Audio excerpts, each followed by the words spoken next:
नमस्कार दोस्तों, एक बार फिर से आप सभी का मैं बहुत बहुत स्वागत करता हूं। दोस्तों, मायावती जी लगातार अपने उम्मीदवारों की सूची जारी कर रही हैं। बसपा सुप्रीमो ने एक और सूची जारी कर दी है। साथ ही साथ बसपा सुप्रीमो कहां कहां रैली करेंगी और किन किन लोकसभा क्षेत्रों में वो दहाड़ेंगी, इसको लेकर भी दोस्तों शेड्यूल जारी हो चुका है। दोस्तों, जैसा कि आपको मालूम है कि लोकसभा का चुनाव शुरू होने वाला है 19 अप्रैल को, और इस चुनाव में बीएसपी ने अकेले अपने दम पर चुनाव लड़ने का फैसला किया है। मायावती जी ने इस बार किसी से गठबंधन नहीं किया है, ना ही कांग्रेस पार्टी से, ना ही समाजवादी पार्टी से, किसी से भी इस बार मायावती जी ने गठबंधन नहीं किया है। पार्टी की तरफ से यह दावा किया जा रहा है कि इस बार सत्ता की चाबी बहुजन समाज पार्टी के हाथों में रहेगी। बिना बहुजन समाज पार्टी के 2024 में किसी पार्टी की सरकार नहीं बनेगी। तो दोस्तों, चलिए मैं आपको बता देता हूं कि जो रैली है मायावती जी की वो कहां कहां पे है, किस किस तारीख को है, वो मैं आपको बताना चाहता हूं। सबसे पहले देखिए, रैली का जो शेड्यूल है वो 13 अप्रैल से, या यूं कहिए कि 14 अप्रैल से 30 अप्रैल तक के बीच में है। 14 अप्रैल को बाबा साहेब भीमराव अंबेडकर जी की जयंती होती है, और आपको बताऊं तो 14 अप्रैल 1984 को ही बसपा पार्टी का गठन भी हुआ था, यानी बसपा का स्थापना दिवस भी है और बाबा साहेब की जयंती भी है 14 अप्रैल को।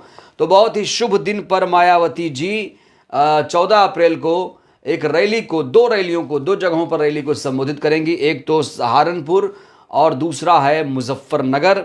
वहीं 15 अप्रैल को मायावती जी रामपुर और मुरादाबाद में रैली को संबोधित करेंगी। 16 अप्रैल को मायावती जी बिजनौर और नगीना में रैली को संबोधित करेंगी। नगीना से चंद्रशेखर आज़ाद चुनाव लड़ रहे हैं। 21 को अमरोहा में वो रैली को संबोधित करेंगी। 22 को गौतम बुद्ध नगर और बुलंदशहर में रैली को संबोधित करेंगी। 23 अप्रैल को कहा जा रहा है कि वो मेरठ में भी रैली को संबोधित करेंगी। 29 अप्रैल को बदायूं और संभल में रैली को संबोधित करेंगी मायावती जी। साथ ही साथ 30 अप्रैल को बरेली और आंवला में मायावती जी विशाल रैली को संबोधित करेंगी। तो दोस्तों, जो लोग कह रहे थे मायावती जी घर से नहीं निकलती हैं, सड़क पर नहीं आती हैं, उनके लिए ये ज़रूरी खबर है। हालांकि मायावती जी अपने तरीके से मेहनत कर रही हैं, इस बार मेहनत बहुत ज़्यादा कर रही हैं। दोस्तों, कहा जा रहा है कि मायावती जी दिन रात मेहनत कर रही हैं। क्यों? क्योंकि इस बार मायावती जी ने पूरे देश में प्रत्याशी उतारने का ऐलान कर रही हैं। लगातार आप देख रहे हैं, चाहे वो तमिलनाडु हो, चाहे वो जम्मू कश्मीर हो, चाहे वो मध्य प्रदेश हो, छत्तीसगढ़ हो, राजस्थान हो, और इसके अलावा पश्चिम बंगाल हो, उत्तराखंड, उत्तर प्रदेश, बिहार, झारखंड, हरियाणा, पंजाब, दिल्ली जैसे तमाम राज्यों में सोचिए प्रत्याशियों का नामों का ऐलान करना कितना मुश्किल होता है। अब पूरे देश में अगर कोई पार्टी चुनाव लड़ रही है तो मायावती जी इस समय कितना मेहनत कर रही होंगी, आप सहज ही दोस्तों अंदाज़ा लगा सकते हैं। दोस्तों, आपको बताऊं तो उत्तर प्रदेश में अब तक 2 सूची मायावती जी ने जारी कर दी है विधिवत रूप से, अधिकृत रूप से। पहली सूची में 16 उम्मीदवार थे, 7 मुस्लिम उम्मीदवार थे। दूसरी सूची में 9 उम्मीदवार थे। उत्तर प्रदेश के लिए 2 सूची जारी कर दी है। और वैसे मैं बताऊं तो अभी खबर आई है कि गाजियाबाद से अंशय कालरा को प्रत्याशी बनाया गया है, अंबेडकर नगर से मोहम्मद कलाम को प्रत्याशी बनाया गया है, और अलीगढ़ से गुफरान नूर साहब को प्रत्याशी बनाया गया है। अंबेडकर नगर खासतौर से बसपा का गढ़ माना जाता है, यहाँ से मुस्लिम प्रत्याशी मायावती जी ने दिया है। अलीगढ़ से भी मुस्लिम प्रत्याशी मायावती जी ने दिया है। दोस्तों, एक और सूची आई है, और ये सूची अभी अभी आई है। इस सूची में 7 प्रत्याशियों के नामों का जिक्र किया गया है। ये सूची दरअसल कहा जा रहा है कि मध्य प्रदेश की दूसरी सूची है। इससे पहले मैंने आपको मध्य प्रदेश की पहली सूची के बारे में बता दिया था। तो एमपी की दूसरी सूची जो आई है दोस्तों, उसको लेकर चर्चा करना जरूरी है, क्योंकि मध्य प्रदेश में भी बसपा चुनाव जीतती रही है। अब चलिए बताते हैं सिलसिलेवार तरीके से जो सूची आई है। दोस्तों, मध्य प्रदेश में एक लोकसभा सीट है टीकमगढ़। टीकमगढ़ से मायावती जी ने दल्लू राम अहिरवार को अपना प्रत्याशी बनाया है। रीवा से अभिषेक पटेल को प्रत्याशी बनाया है। राम गोविंद बरुआ को होशंगाबाद से प्रत्याशी बनाया है। भोपाल, जो मध्य प्रदेश की राजधानी है, भोपाल से भानु प्रताप सिंह को प्रत्याशी बनाया गया है। राजगढ़, जो भोपाल में ही आता है, भोपाल के इर्द गिर्द ही इलाका, राजगढ़ राजेंद्र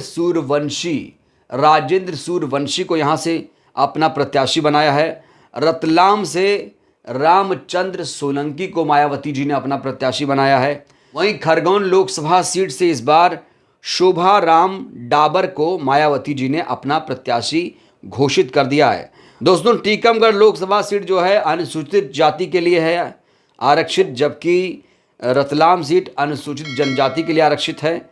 खरगोन सीट अनुसूचित जनजाति के लिए आरक्षित है। ये इसकी कैटेगरी है। तो इस हिसाब से यहाँ पर 7 और प्रत्याशियों के नामों का मायावती जी ने मध्य प्रदेश के लिए ऐलान कर दिया है, घोषित कर दिया है। दोस्तों, एमपी में बसपा की पहली सूची की बात करूं तो उसमें खजुराहो, सतना, सीधी, मंडला, छिंदवाड़ा, मंदसौर, बैतूल, इसको लेकर एक सूची बहुत पहले जारी हो चुकी है। तो पहली सूची जहां 7 प्रत्याशी पहली सूची में थे, तो मध्य प्रदेश में जो दूसरी सूची बसपा की है उसमें भी 7 प्रत्याशी घोषित किए गए हैं। कुल मिलाकर मध्य प्रदेश में मायावती जी ने 14 प्रत्याशियों के नामों का ऐलान कर दिया है। आपको बताएं दोस्तों, मध्य प्रदेश में 29 लोकसभा सीटें हैं और मध्य प्रदेश में पहले बसपा ने कई बार यहाँ पर लोकसभा चुनाव जीता है और इस बार भी उम्मीद की जा रही है मध्य प्रदेश में बसपा अच्छा प्रदर्शन करेगी, क्योंकि उम्मीदवारों का चयन बता रहा है कि इस बार बसपा जिस तरीके से मेहनत कर रही है, जिस तरीके से उम्मीदवारों का चयन कर रही है मायावती जी, उससे दोस्तों बेहतर नतीजे आ सकते हैं। दोस्तों, जिस तरीके से उम्मीदवारों का चयन किया जा रहा है उससे प्रतीत हो रहा है कि इस बार बसपा अच्छा रिजल्ट लेकर यहाँ पर आएगी। वहीं दोस्तों, बसपा ने पिछले दिनों आपको याद होगा कि राजस्थान को लेकर भी अपने प्रत्याशियों के नामों का ऐलान कर दिया है। राजस्थान में 25 लोकसभा सीटें हैं। तो धीरे धीरे करके मायावती जी सारे प्रत्याशियों के नामों का ऐलान कर रही हैं। उत्तराखंड में भी 5 लोकसभा सीटें हैं। यहाँ पर भी 5 लोकसभा सीटों को लेकर मायावती जी ने अपने प्रत्याशियों के नामों का ऐलान कर दिया है।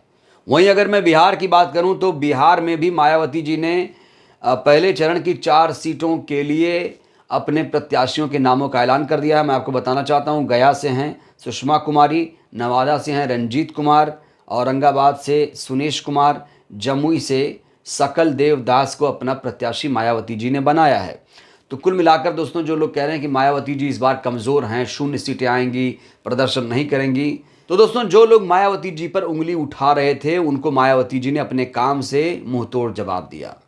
ना सिर्फ वो पूरे देश में प्रत्याशियों के नामों का ऐलान कर रही हैं, बल्कि वो अब ताबड़तोड़ रैली भी शुरू करने जा रही हैं। सहारनपुर से मायावती जी रैली की शुरुआत कर रही हैं। सहारनपुर से बसपा के प्रत्याशी हैं माजिद अली।